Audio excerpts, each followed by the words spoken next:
Tempat berbuka puasa yang boleh memuatkan lebih 300 orang. Ini dia Monkey's Canopy, merupakan Family Resort of the Year. Korang tahu tak? Dengan bertemakan sentuhan cita rasa nostalgia, tempat ni boleh jadi pilihan anda bersama kenalan ataupun rakan sekerja untuk pengalaman berbuka puasa yang menarik. Ada pelbagai jenis makanan dekat sini. Teh tarik Monkey Canopy ni korang kena cuba. Ada kopi tarik, ada macam-macam minuman yang disediakan. Pelbagai jenis dessert juga pun ada dekat sini. Macam-macam jenis kek yang ada untuk cita rasa semua. Kuih-kuih tradisional pun banyak juga dekat sini. Yang suka jelly pun ada macam-macam pilihan. Mereka juga ada Nusantara rojak and pecal. Yang ni kena cuba. Nak buat rojak buah pun boleh. Untuk yang suka mi, kotiau, bihun, ada pelbagai jenis kuah juga. Ada sup, ada kari, sup tulang pun ada ni.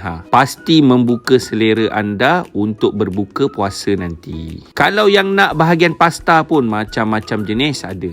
Nak chicken bolognese pun ada, nak beef bolognese pun ada, nak carbonara pun ada. Macam-macam. Lepas tu roti john ada, roti canai ada, pelbagai jenis kuah pun ada dekat sini. Pisang goreng, keledek goreng pun ada juga. Lauk pun ada macam-macam. Pelbagai jenis nasi juga disediakan. Sayur-sayur pun ada. Masak lemak telur itik pun ada. Nak lauk daging ayam, nak lontong pun ada juga dekat sini. Jadi kalau datang ramai-ramai ke Monkey Canopy ni, menjadi satu nostalgia untuk anda sambil makan di atas air. Yang ni yang menarik. Serius, dah rasa makanan diorang alhamdulillah memang sedap. Sedap-sedap juga ditambah pula dengan suasana yang cantik macam ni. Lepas berbuka puasa, kemudahan surau pun dekat sini. Bayangkan dia boleh menjadi satu memori untuk anda dan kenalan. Ataupun nak bawa satu company ke sini. Apa lagi tag bos anda tu. Lepas tu ada juga band yang ada dekat sini. So itulah dia sentuhan cita rasa nostalgia. Early bird RM110 saja per pack. Reservation boleh contact Monkey Canopy.